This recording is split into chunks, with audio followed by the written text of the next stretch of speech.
소련의 잠수함 부대 역사에는 비극적인 사건들이 셀 수 없이 많습니다. 그중 많은 사건들의 진실은 수십 년이 흐른 뒤에야 겨우 드러나곤 하죠. 하지만 때로는 사고의 전말이 비밀 문서로 영구 보관된 채 끝내 세상에 공개되지 않는 경우도 있습니다.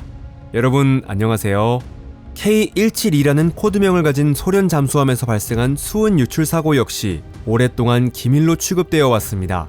이 사건이 일어난 것은 아주 오래전인 1968년이었지만 구체적인 내용이 밝혀진 건 비교적 최근의 일이었죠. 토픽에 오신 걸 환영합니다. 늘 그렇듯 이번에도 사건의 흐름을 하나씩 차근차근 설명해 드릴게요.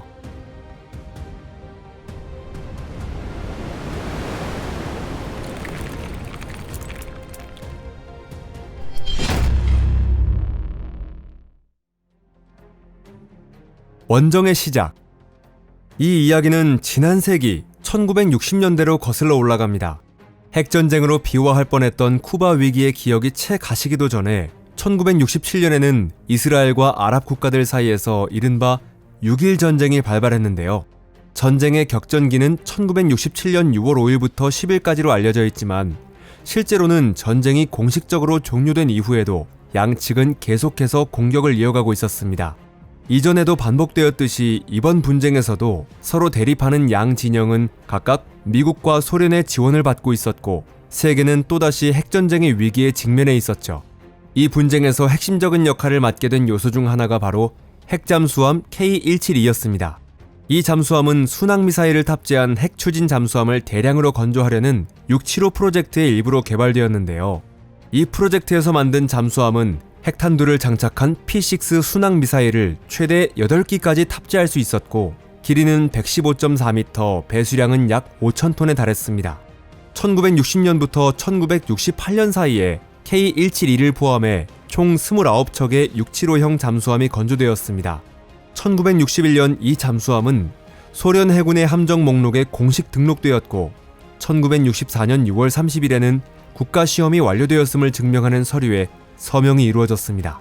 그리고 1964년 11월 4일 잠수함 K172는 북방 함대에 배속되었으며 근거지는 무르만스크주에 위치한 말라야 로파트카로 지정되었습니다. 이후 1968년까지 승조원들은 북극해 해역에서의 원정과 실사격 훈련 등을 통해 실전 경험을 꾸준히 쌓아갔습니다. 하지만 1968년 봄에 주어진 임무는 매우 까다로웠으며 K172 승조원들에게는 그동안 경험해보지 못한 최대의 난관이었죠. 당시 K172는 지중해에서 실전 임무를 수행할 예정이었습니다. 그리고 훗날 이 잠수함의 함장이 회고한 바에 따르면 미국과 이스라엘이 시리아 해안에 상륙할 경우 이스라엘 해안에 핵공격을 가하라는 구두 명령이 내려졌다고 합니다. 특히 주목할 점은 이 잠수함이 당시 최첨단 파괴병기였던 P6 순항미사일, 즉 4K88로 분류된 무기를 탑재하고 있었다는 사실입니다. P6 미사일은 최대 450km 떨어진 해상 및 연안 목표물에 핵공격을 가하기 위해 설계된 무기로 한 발당 약 35만 톤급의 핵탄두가 장착되어 있었습니다. 다양한 출처에 따르면 K172에는 이 P6 미사일이 총 6발에서 8발가량 실전 배치되어 있었던 것으로 전해지고요. 당시 기준으로는 엄청난 위력을 지닌 무기였지만 이 미사일의 치명적인 단점은 잠수함이 수면 위로 부상해야만 발사할 수 있다는 점이었습니다. 그리고 그건 사실상 자살 행위나 다름없었죠. 왜냐하면 그 시기 지중해에는 항공모함 2척을 중심으로 구축된 미국 제6함대가 배치되어 있었고 여기에 대잠함과 엄청난 수의 군용기까지 함께 움직이고 있었기 때문입니다. 다시 말해 설령 K172가 무사히 미사일을 발사한다 해도 살아 돌아올 가능성은 거의 없는 상황이었습니다. 이상한 증상. 이스라엘 해안을 목표로 임무를 수행하러 떠날 당시 K172에는 총 132명이 승선해 있었습니다. 잠수함의 함장은 해군 중령이었고 전투 부문을 지휘하는 부함장은 해군 소령이었습니다. 그리고 정규 승조원 외에도 수행 장교로 해군 대령 1명이 함께 탑승하고 있었습니다. 원정은 자망 상태로 계획대로 진행되었지만 사령부에 보고를 하기 위해 잠수함은 2시간마다 수면 위로 부상해야 했습니다. 이때 적에게 발견되지 않고 떠오르는 건 사실상 불가능에 가까운 일이었죠. 그럼에도 불구하고 긴장감이 점점 고조되는 가운데서도 함내에서는 평소와 다름없이 분주하게 업무가 진행되고 있었습니다. 거대한 잠수 순양함을 통제한다는 건 결코 쉬운 일이 아니었고, 이 잠수함에는 항해부서, 어뢰부서, 미사일부서, 전기설비, 원자로, 터빈 장치 등 관리해야 할 것들이 정말 산더미처럼 많았습니다. 그런데 이렇게 체계적으로 돌아가던 운영 시스템에 갑자기 작고 미묘한 이상 징후가 나타났습니다. 그리고 그 작은 이상은 곧 심각한 문제로 번지기 시작했죠. 그 시작은 항해 11일째 한 승조원이 극심한 두통과 구토, 혈변을 동반한 설사를 호소하며 의무실을 찾은 데서 비롯되었습니다. 처음에 군의관은 이 증상을 일반적인 식중독이라고 판단했는데요. 원인으로는 과일 주스가 의심받았고, 실제로 며칠 뒤에는 함장을 포함해 승조원의 절반 이상이 쓰러졌습니다. 미리 말씀드리자면 함장은 키가 크고 체격 좋은 운동선수 타입의 남성이었고, 뛰어난 체력 덕분에 원정이 끝날 때까지 어떻게든 버틸 수 있었습니다.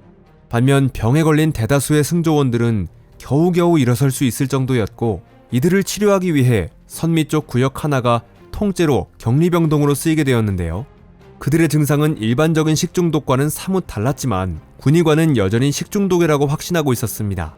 원인을 밝히기 위해 함내에서는 직접 실험까지 진행되었습니다. 3개의 피험자 그룹을 나누어 자두주스, 포도주스, 사과주스 중 하나씩만 마시게 했던 것이죠. 하지만 아무런 공통점도 찾을 수 없었고, 상황은 갈수록 악화되기만 했습니다. 탑승 인원 132명 중 무려 약 126명이 병에 걸리고 말았죠. 그들은 더 이상 전투태세 유지를 위한 당직 근무조차 설 수 없는 상태였는데요.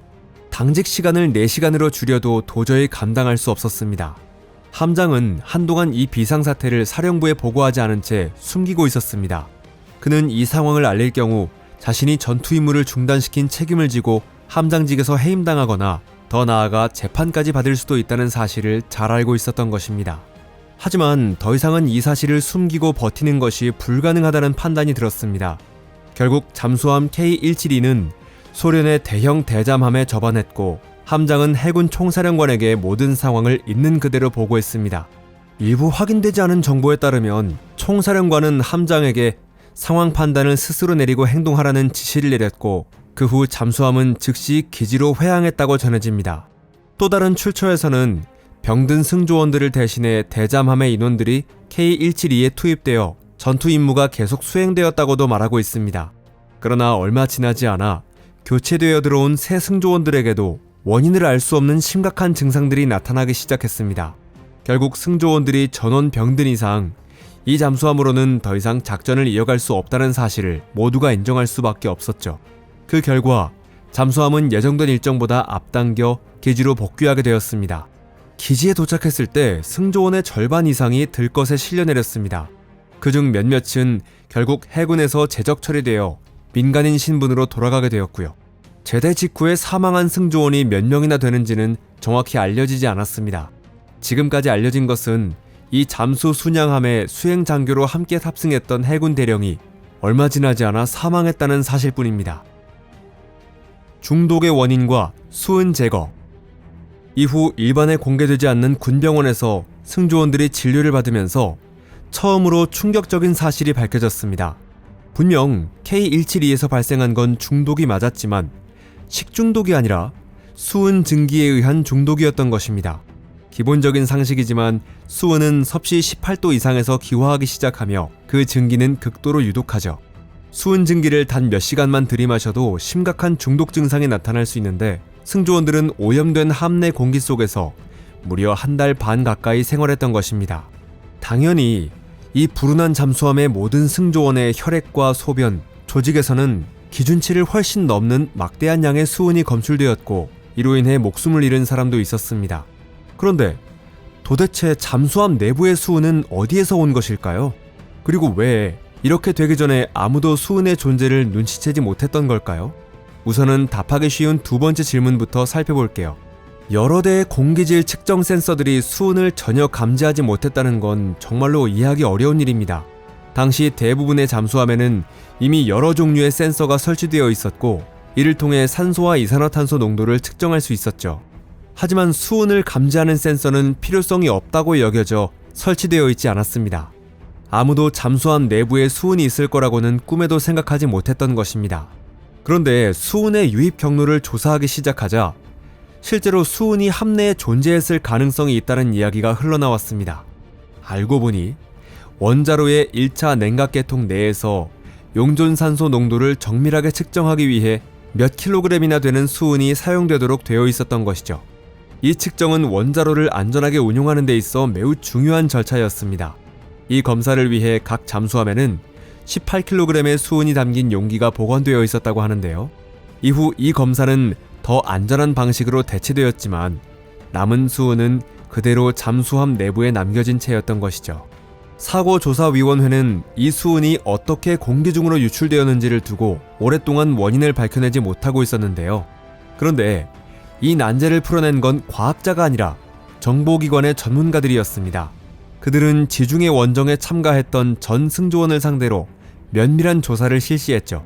그리고 그 결과 매우 흥미로운 사실이 밝혀졌습니다. 정보요원의 조사에 따르면 지중해에서의 전투 임무에 출항하기 직전 화학 담당 수병 한 명이 전역을 하고 예비역으로 전환되며 잠수함을 떠났다는 것입니다. 네, 잠수함에는 실제로 그런 역할을 맡은 승조원도 존재합니다. 조사 과정에서 이 화학 담당병은 사용하지 않게 된 수은을 3번 구역 세면대 배수구로 그냥 흘려보냈다고 진술했습니다. 참고로 그 구역은 잠수함의 지휘소가 위치한 곳이었습니다. 한 가지 추정에 따르면 금속 수은 약 10kg이 세면대 아래 배수관의 구분 부분에 고여 있었던 것으로 보이고요. 자망 중인 잠수함 내부의 공기는 보통 섭씨 22도에서 25도 사이로 데워집니다. 이 온도에서는 수은이 끊임없이 공기 중으로 증발하게 되고 사람들은 숨을 쉴 때마다 미세한 수은 입자를 폐 깊숙이 들이마시게 되는 거죠. 하지만 이 사건을 설명하는 또 다른 가설도 존재합니다. 이 설에 따르면 출항 직전이나 출항 후 며칠 안에 수은이 담긴 용기가 부주의로 깨졌다는 것입니다. 당시 현장에 있던 군의관과 예전에 그 화학 담당 수병은 처벌을 두려워한 나머지 증거를 없애기로 마음먹었죠. 그래서 그들은 빗자루, 걸레, 쓰레바지라는 가장 원시적인 방식으로 수은을 모은 뒤 그 유명한 3번 구역의 세면대에 그대로 흘려버렸던 것이에요. 이 두 번째 설은 앞선 첫 번째 가설과 어느 정도 유사한 면이 있습니다. 그러나 가장 역설적인 세 번째 설은 그 둘과는 완전히 다르죠. 이 가설은 비교적 최근에 제기된 것으로 제안자는 K-172 전투부문 출신의 전 지휘관이자 해군 소령이었던 인물로 인터뷰 당시에는 해군 교육센터 산하 연구소의 연구원으로 근무하고 있었죠. 그는 2008년 한 지역 포털 사이트와의 인터뷰에서 K-172 내부의 플라스크에 담긴 수은 따위는 애초에 존재할 수 없었다고 주장했습니다. 수은은 특정 장비 안에 들어있던 수그램 정도가 전부였다는 것이죠. 쇼타 다넬리아 씨에 따르면 수은은 이스라엘 또는 서방 국가의 어느 정보기관이 몰래 반입한 것일 수 있다고 합니다. 이 이야기가 사실인지 여부는 지금까지도 풀리지 않은 수수께끼로 남아있습니다. 중독 사건은 군 기밀로 분류되었지만 이후 몇 가지 중요한 결정이 내려졌습니다. 예를 들어 조선부는 항해 장비의 수은 사용을 전면 금지하는 명령을 내렸죠. 또한 잠수함 내에서의 유해물질 보관 및 운반 규정, 공기질 관리 규정 등이 대폭 강화되었습니다. 한편 잠수함 K-172에 대해서는 철저한 수은 제거 작업이 시행되었죠. 이 수은 제거 작업은 세베로드빈스크에 있는 즈베즈도치카 조선소에서 2년 이상에 걸쳐 진행됐습니다. 모든 오염 제거 작업이 끝난 후 잠수함은 현대화 개조를 받고 다시 북대서양 작전에 투입되었죠. 하지만 1989년 잠수함의 원자로에서 방사능 누출 사고가 발생했고 여러 승조원들이 피폭을 입었습니다. 심각한 방사능 오염으로 인해 이 잠수함은 운용 불능 판정을 받았고 1992년 4월 28일에는 B192라는 명칭으로 개명된 뒤 퇴역함으로 아라만에 이송되었습니다. 오늘 이야기가 흥미로우셨다면 좋아요와 공유 부탁드려요. 시청해주셔서 감사합니다. 그럼 다음 시간에 또 만나요. 안녕히 계세요.